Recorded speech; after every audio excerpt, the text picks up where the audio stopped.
Hello, and welcome to Rocket Fuel, your daily update of everything that's happening in the Rocket Fuel community. My name is Wack. Today is February 6th, and today's episode is going to cover talk about exit ARB on the smart node, which is really cool. We're going to be talking about Lido version 3 and some alpha with that. We're going to talk about Pectra dates as well with Ethereum on testnets and hopefully on mainnet too. So let's get started. 10, 9, ignition sequence start, 6. Okay, so today's episode is going to start with talk about the exit ARB and adding it potentially to the smart node stack. Now, Trooper is the person whose code is being used the most with this so far, and I think they're the only ones actually that people are using. I know that Ramana made a version of it, but I don't think it's public or being used. Troopers is being used though. So Trooper says, I was thinking about applying for a grant to add exit ARB to the smart node as an add-on. It probably makes sense to add it to version 2 only. Is it reasonable to apply for that now, or is version 2 still a few months away? And patches, because patches kind of works on the smart node sometimes with Phonax and TPAN. Patches said, you should check with Langus first. I doubt that a pull request will get merged though. So that was Patches' initial understanding of the issue. However, Langus came in and said, I believe there's no reg issue with adding ARB to the smart node. It's open source, and as long as you can disable it, I don't see an issue. And he says with version 2, the aim is to get Saturn 1 DevNet out the door, and then we'll make the jump to version 2. We need to deploy to Haleshki and test on mainnet before it goes fully live. Ideally, we can move to version 2 in the next 6 to 8 weeks max. The aim is DevNet 2 will be version 2 only. Applying for a grant to implement the exit ARB into the smart node is a great idea. I would love to see it. So that's actually really, really interesting. So people kind of started talking about what they meant to disable it and how that would work. So Steely says, not sure what you mean by as long as you can disable it. If integrating would mean calling via standard smart node commands. And Halulu said, probably just means that it doesn't do it automatically when you call close and there's a discount. I feel like the ideal version would prompt you when you call close. So example, if you say, Rocket Pool, Mini Pool close, and then, actually, Halulu gives an example, so I'll just let him say it. Anyway, Nanga says, I saw it as an add-on, so you would just activate it. I can see both sides. As a protocol, we want it to do it all the time, but there might be people who don't want to. Maybe disabling isn't essential, but it's just to cover cases. I do think that the entry ARB and exit ARB are very important, so I personally wouldn't have an issue with it being directly integrated, by the way. And then Steely was kind of talking about see the use flow, and Valdov says that what we could do is have a few different options, would it be always on, would it be opt out, would it be opt in? And the way that Halulu imagined it, he says the way I imagine it is you call Rocket Pool Mini Pool close, and then the smart node goes, hey, there's a 0.9% RETH discount. Do you want to take advantage of the exit ARB? Expected profit is 0.2 ETH, and you can read about it here. And then there's a link to the GitHub, yes or no. And Langa says that would be pretty sweet. So yeah. And then C says, is this sensible for people that just don't know? I guess that would, not sure about other placements, require more audits. And then Langus says, we have the code reviewed. We have code reviewed the exit ARB code, but I will chat to the team today about whether we need to get an audit. We may be able to get something done reasonably quickly. And Trooper says, the way I understand it, this can be done even if it's an add-on. The normal command line interface can just check if the add-on is enabled and do stuff based on that. So yeah, that's pretty cool.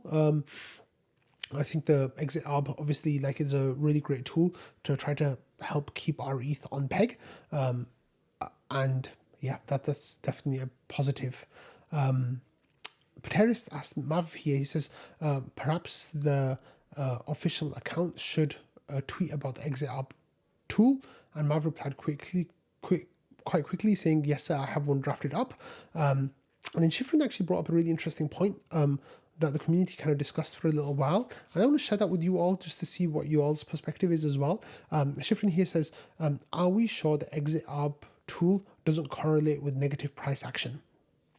So the comments that came up with this is he says, I think there were a lot of people holding on tightly to their bags to not sell. basically they had their validators running, and they were just like, we're just going to leave the RPL in there because, it was below the threshold they could withdraw from, and they're going to leave the RPL in there. They're just going to keep staking and, keep earning those rewards. Shifting then says, I think there were a lot of people holding on tightly to their bags to not sell, but Rocket Arb for exits is incentivizing them to move their money well before Saturn, and this is causing some people to dump RPL because they're looking at the market conditions and are being impatient. Yeah, the intended market dynamics are okay, restore peg, exit from mega pools, but it seems to be causing people to act irrationally, or am I the only one to believe this? So I thought that was really interesting perspective. The idea basically is that, look, a person would have kept their validators going, but because the exit arb opportunity presented itself, they'd be like, yeah, okay, I'll take the 0.2 ETH, exit all my validators. But now that they've exited all their validators, they have their ETH sat there and they have RPL sat there, and they're looking at RPL thinking its price has come down so much compared to when I bought it. What's the point of even holding this anymore? I'm just going to sell it. Now, that line of thinking is quite like what Shifrin's saying here, like, if enough people do that, it can add considerable sell pressure to RPL, and maybe, the unintentional, like, second or third order effect of the exit arb is that it's causing sell pressure on RPL. So here, Valdo was the first to respond directly to Shifrin, saying it's hard to disentangle, and Shifrin says it's obviously anecdotal, but there have been several people that dumped RPL after using the exit arb, people that have been here for years. And Mal says, even if it's so, there's several questions here. Are they exiting because of their ARB or because they felt so bad? In other words, is a bad causing exit and dump, or is exit causing dump causing bad? So like you kind of need to figure out like what the order of effects is. And then Mal says the folks that can do, oh no, sorry, that's fine. And then Shifrin says, what does promoting it accomplish? Unlike Rocket Arb, I haven't heard any positive attribution to Rocket Pool for having this tool. Could be promoting a tool that forces node operators into irrational decision-making scenarios. And then KPK says, if RETH demand doesn't pick up, do you think that, oh, sorry, that's something else as well. And then replying to Val, he says, I'm seeing it's an unintentional incentive to portfolio reallocation. So yeah, there was a discussion kind of going back and forth with that. But I thought Shifrin presented a really interesting idea. And, he mentions the anecdote of a couple of people exiting. Now, I also anecdotally know that, some people have exited, but they're still holding their RPL. They haven't sold it. And even though they exited all their validators to take advantage of the ARB and getting multiple ETH worth of, arbitrage for that. Now, with the RPL, like, I know that some people have dumped their RPL after exiting, some people haven't, but I don't know what whether that's significant or not. So that's definitely quite interesting information that I thought I'd share with you all. Okay, moving on to some staking news now, and we have a new update from Geth, and this is operative package version 1.15.0. I have no idea how Geth come up with their names. They've always got the funniest names for their releases. So they said that we're proud to announce the Geth 1.15 release, 15.0. This release contains some breaking changes to the database. Downgrading to 1.14.x will require resyncing the chain. So there's information here for the Prague fork, which is specifications up to DevNet 6, and then there's a bunch of like EIP stuff in there that they're doing. There's some command changes, some RPC and tracing changes. The database, like they said, if you want to downgrade after going to 1.15.0, then you'll have to resync your execution client, and there's some more information there as well. So we're going to be, I think, getting quite a few updates on that stuff, but we're going to talk about that next. So not next, the one after that. Sticking with staking news now, Lido have started teasing their version 3, and they're saying this is coming soon. And they had this little like 27-second video about it that actually contains no content whatsoever. It just says Lido v3 and coming soon. So it's like a 30-second video with some like graphics that they're just kind of like, water and the Ethereum logo, kind of like their motif, their brand work. However, Pectra came to the rescue here through the Rocket Scan account and gave some really good information about what it doesn't include. So this is information from a podcast that Hasu did with the bell curve in December, and that's the reference here, December 27th. It says watch this for alpha on the upcoming Lido version 3. So Pectra had all that information and shared it with the tweet because the tweet was so lacking on detail. So I'll just read out Pectra's tweet. He says it's the staking vaults, but it's also more than that. So he says it's very compelling and synergistic vision that turns Lido from basically just being staked ETH to this platform where anyone can create staking products on top of Lido infrastructure that also benefits from staked ETH liquidity and integrations. So it says there's a whole range of use cases that I think you can point to and build on that they are very excited about, and some are related to institutional markets, some are related to restaking, some are related to leverage staking, some are related to more basically unlocking these protocols to business opportunities where someone has a lot of customers and they want to offer staking to them, maybe using specific setup, so they don't have a good way of doing that today. So I think that summary there is an AI summary of that video. I don't think Pectra really writes like that, especially that the using language is very, very exciting and things like that. But I think that just gives you an idea of what Lido are trying to do. It looks like they're trying to set up different vaults and offer those vaults to different people as a way of kind of locking off caches of their tokens, so to prevent intermingling. I know some of the TradFi bros care about that kind of stuff, potentially. So maybe that's what Lido's probably seen that there's some demand for that, for protocol A to say I'm going to mint ST ETH, but I don't want my ETH that will go to validators to mingle with North Korea's ETH that they deposit. I just want it to be this specific tranche. So then that would be that's what it would be. So they would deposit 3,200 ETH, for example. That would lead to 100 validators. That would just be in this one vault. I'm not sure of the full details. I'm just kind of speculating a little bit here, but it looks like they're trying to grow more, basically. And that's the thing with Lido, right? They always want to grow. So thanks, Pectra, for providing that summary. And finally, we're going to end this episode with some Ethereum news, and this is really exciting Ethereum news, which is why I was saying that we're going to be getting a lot more client updates in the coming weeks. That is because we have dates for updates. So Tim Baiko here says that Pectra is going live. So the Haleshki fork will take place at slot 3710976, and that will be at approximately pretty much specifically Monday, February 24th at 2155 UTC. So that is at 3 o'clock and 55 minutes Eastern time or thereabouts.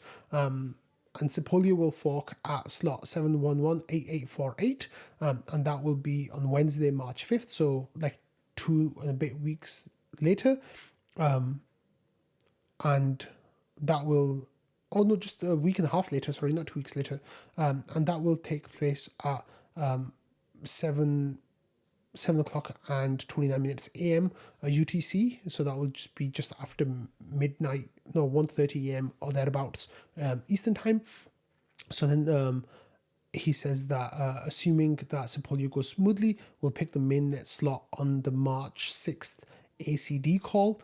However, Tim let some information slip. So, person Eugene here asked, when do you plan to launch Pectra to mainnet?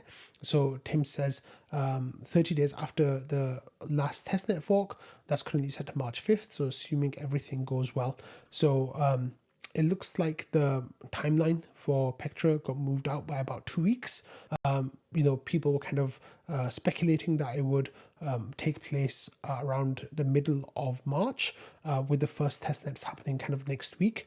But I think they might want to do one more devnet before they go on to testnet the Haleshki hard fork. So right now it looks like we're tentatively aiming for April 5th. That, of course, depends on no problems with the Haleshki hard fork or the Sepolia hard forks. If either of those have issues, then expect the Pectra on mainnet to be pushed out by a week, 2 weeks, maybe a month, depending on what the issue is. Hopefully that will happen. The Ethereum Foundation and the researchers have been really, really good at getting everything lined up. And once we're at this stage, there are very seldom more delays. But I just thought I'd let you all know. But it looks like, beginning of April now, first week or second week of April, looks like when we'll get the Pectra hard fork. So That's exciting, but it's also like 2 weeks later than people were kind of hoping for. Gabriel here asked, I haven't been keeping up. Is Fossil in this? And Timbaco says no. He says here's the full list. So let's actually go and have a quick look at the full list of what's going to be in the Pectra hard fork. So this is EIP 7600, the hard fork meta Pectra. So these are the EIPs for inclusion. So there's pre-compile for BLS 12381, that's curve operations. EIP 2935, same historical block hashes in state. EIP 6110, supply validated deposits on chain. 7002, execution layer triggerable exits. This is the one that's going to be forced exits for staking services, which Rocket Pool wants and will probably be putting into the protocol in Saturn 2. Then we have EIP 7251, which is the increased max effective balance. At the moment, Rocket Pool doesn't have any plans of integrating this, at least for the time being. This was the one that will let validators go up to 2048 ETH max, with the minimum being 32 instead of the max and the minimum being 32 as it currently is. And then 7549, move committee index outside of attestation. 7623, increase call data costs. 7685, general purpose execution layer requests. Here we have 7691, blob throughput increase. This is moving the blob count from a target of 3 with a maximum of 6 to a target of 6 with a maximum of 9. So it's a 100% increase basically in a blob count, which is pretty cool. This one, 7702, is the one I think will do some really exciting things for people on the network, like actual users, which is set EOA account code. I think that will be like the beginnings of account abstraction. I need to learn about how deep into it it's going to go, but I'm hoping there'll be some really cool stuff that comes out of that. And then EIP 7840, add a blob schedule to execution layer configuration files. So you can go and read all about those by clicking on the links and seeing what they'll do. Yeah, so you can go and read everything in here. I think it's quite technical, so be aware of that. But there's people who have put out summaries of these, like you can go and find those and find out what each one's going to do. But yeah, this is extremely exciting. Like we're definitely getting to that exciting point now where we'll be getting smart node updates like a couple of times a week, basically going into these forks. But yeah, I'm going to end the episode there. So thank you all for watching, listening, and being part of the Rocket Fuel community. I hope you all have a lovely day ahead, and I will see you all tomorrow. Bye.